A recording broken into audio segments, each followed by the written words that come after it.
kerajaan Kediri, hiduplah seorang putri yang cantik jelita bernama Dewi Songgo Langit. Karena enggan untuk menikah, sang Raja Kediri menanyakan perihal itu.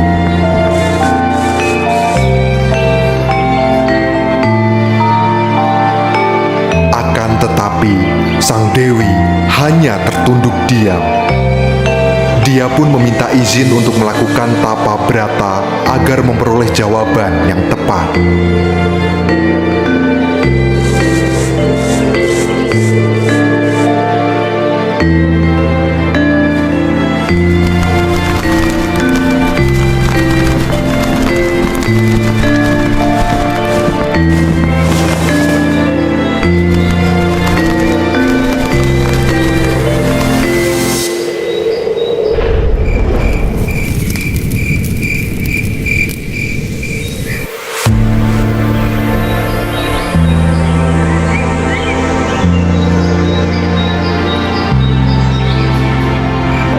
Beberapa hari setelah mendapat jawaban, Dewi Songgo Langit menghadap sang Raja Kediri,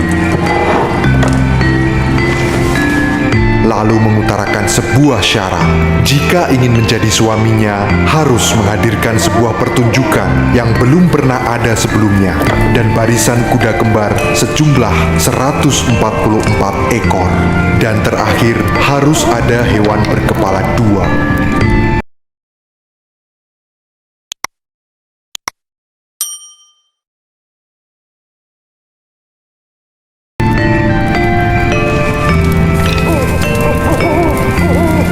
Bagi sang raja, syarat yang diajukan putrinya amatlah berat dan hampir mustahil, dikarenakan harus menghadirkan binatang berkepala dua.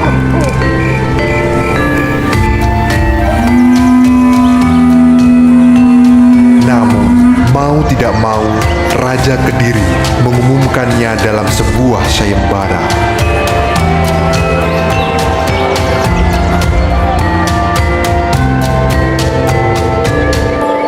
Kabar itu pun kemudian tersebar dan banyak orang mengundurkan diri karena tidak sanggup untuk memenuhi syarat tersebut karena mustahil untuk dilakukan. Akan tetapi, ada dua orang raja yang menyanggupi syarat tersebut.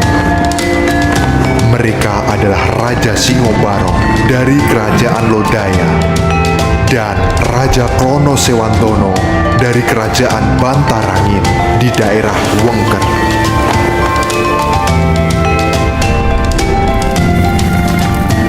Raja Singobarong adalah seorang manusia setengah harimau. Bulu lebatnya penuh dengan kutu sehingga harus memelihara seekor burung merak untuk mematuhi kutu-kutu tersebut.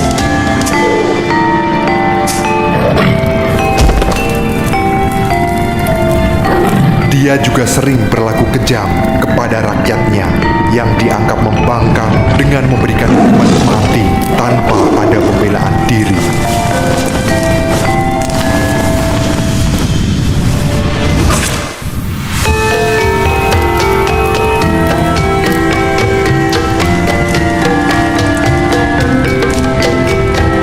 Sedangkan untuk urusan asmara, belum ada perempuan yang pantas menjadi permaisuri kecuali Dewi Songgo Langit. Untuk mewujudkan hal tersebut, Raja Singobarong segera memerintahkan para bawahannya untuk mencari kuda kembar dan seekor binatang berkepala dua ke seluruh pelosok negeri. Dia juga mengerahkan para seniman untuk menciptakan sebuah pertunjukan baru yang menarik. Berjalannya waktu, ternyata Raja Singobarong belum mampu mengumpulkan syarat yang diajukan pada sayembara Dewi Songgo Langit. Hal ini membuatnya gusar. Dia tahu bahwa ada orang lain yang juga ingin mendapatkan Dewi Songgo Langit, yaitu Raja Klono Sewantono. Maka dia memerintahkan Patih Iderkolo untuk mengirim prajurit agar ke Bantarangin dengan tujuan memata-matai Raja Klono Sewantono. Beberapa hari kemudian, Iderkolo menghadap Raja Singobarong. Dia melaporkan bahwa Raja Klono Sewantono hampir berhasil mengumpulkan semua syarat. Hanya binatang berkepala dua saja yang belum didapat. Tetapi kemungkinan tidak lama lagi akan terpenuhi semua. Mendengar laporan tersebut, Raja Singobarong bangkit dari singgasananya. Patih Iderkolo, segera engkau siapkan prajurit dengan senjata lengkap. Kita akan merampas semua syarat yang diperoleh Klono Sewantono. Di lain pihak, Raja Klono Sewantono sedang berusaha keras mengumpulkan syarat Dewi Songgolangit. Dalam tempo yang relatif singkat, 2 dari 3 syarat berhasil terpenuhi, kecuali hewan berkepala 2. Klono Sewantono kemudian memerintahkan prajuritnya untuk berhenti mencari karena dia sendiri yang akan mengusahakannya.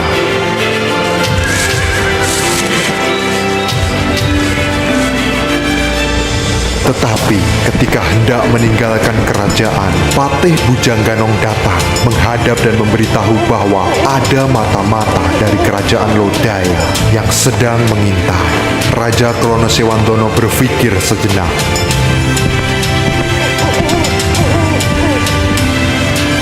Sekarang, kau dan anak buahmu menyamarlah menjadi rakyat biasa. Berbaurlah dengan penduduk di tempat-tempat keramaian. Perkataan itu sudah dimengerti oleh Bujangganong.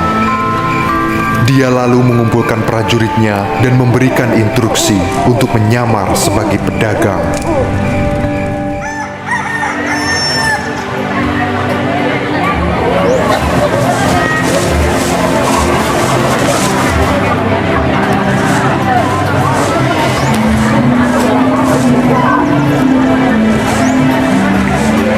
Dari hasil penyelidikan, ditemukan bahwa ada seorang prajurit Lodaya yang telah lama melakukan penyamaran di Wengker.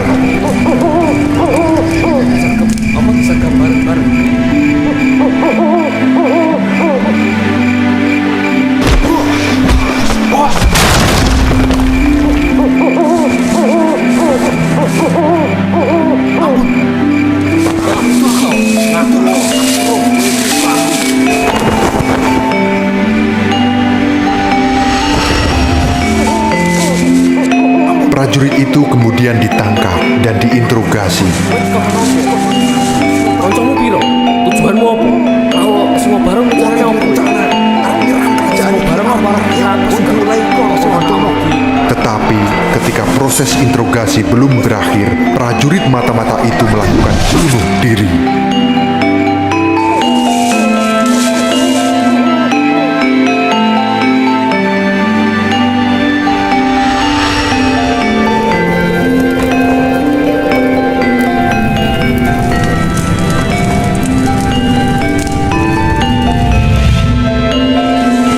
Hasil dari interogasi kemudian dilaporkan. Diketahui bahwa Raja Singobarong bersama pasukannya berniat merebut semua syarat yang sudah dipenuhi Prabu Klono Sewantono ketika nanti berangkat menuju kerajaan Kediri. Rupanya Singobarong akan menggunakan cara licik untuk mendapatkan Dewi Songgolangit. Bujangganong, sekarang kau siapkan pasukanmu. Kita akan menggempur kerajaan Lodaya.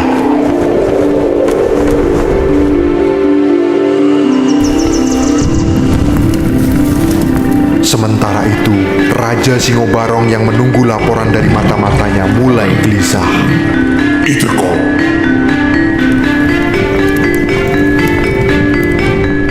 segeralah engkau ke perbatasan dan jemput mata-mata kita.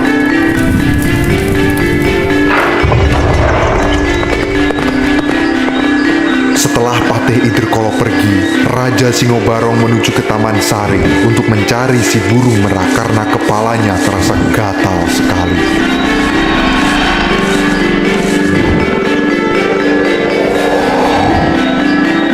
Sang Raja Singobarong sangat menikmati ketika kutu di kepalanya dipatuki burung merak hingga terlena dalam buayan dan membuatnya tertidur pulas.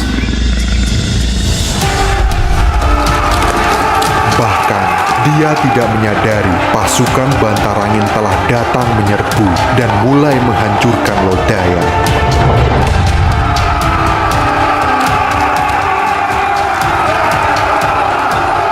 Tidak ada yang berani melaporkan kejadian tersebut karena tidak boleh ada satu orang pun yang mengganggunya ketika di Taman Sari.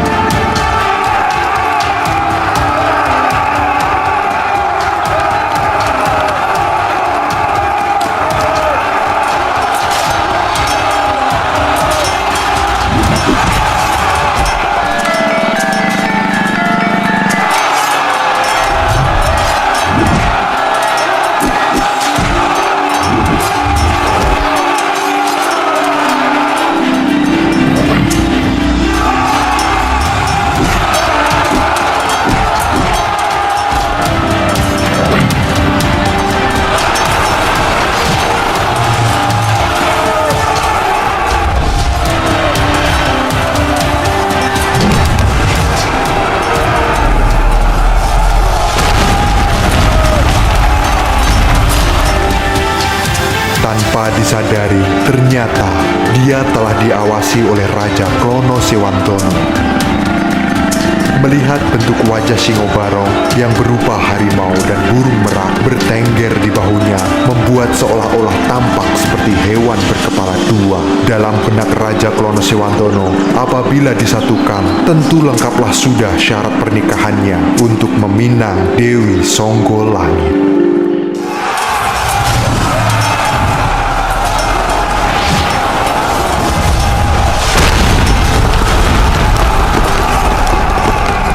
Ketika penyerbuan telah mendekati istana, barulah Raja Singobarong terbangun karena mendengar suara keributan.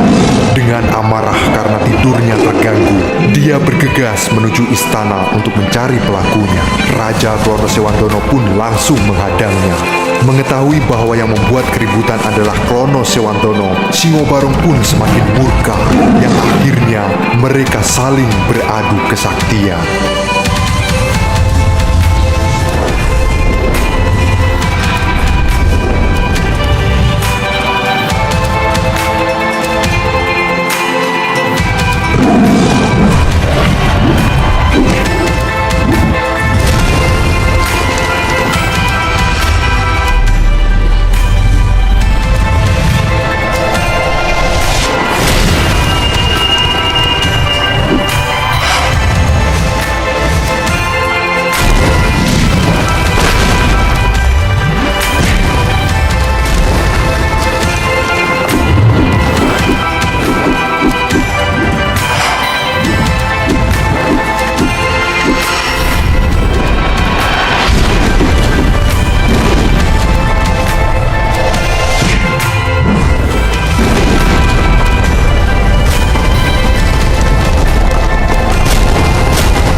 Klono Sewandono mengeluarkan pusaka andalannya berupa cemeti bernama Pecut Samantiman.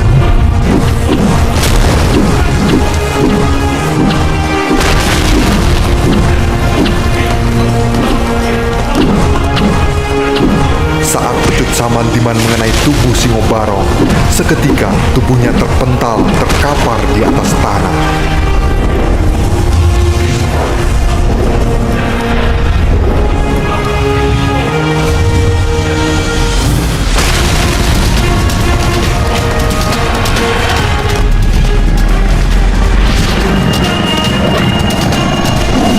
Dan kemudian leher Singobarong menyatu dengan burung merak sehingga menjadi makhluk berkepala dua. Hingga akhirnya Singobarong pun ditangkap dan dibawa menuju kerajaan Bantarangin. Singkat cerita, setelah semua syarat terpenuhi, Prabu Klono Sewandono bersama pengiringnya datang ke Kediri untuk meminang Dewi Songgolangit.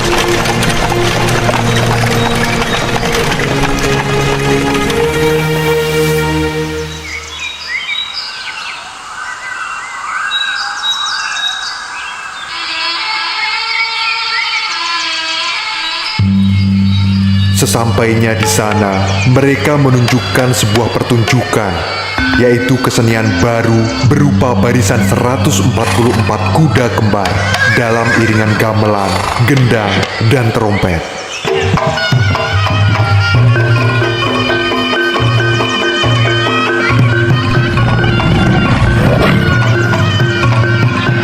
Di depan barisan tersebut ada Singo Barong, seekor binatang berkepala dua yang menari liar namun indah dan menarik hati.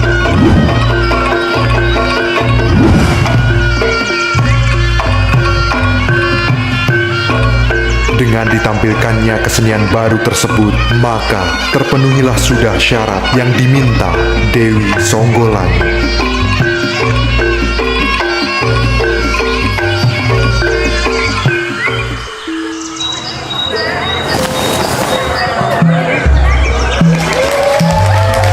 Mereka akhirnya menikah dan tinggal di daerah Wengker atau yang sekarang menjadi Ponorogo. Oleh masyarakat setempat, kesenian baru ini disebut sebagai Reog Ponorogo.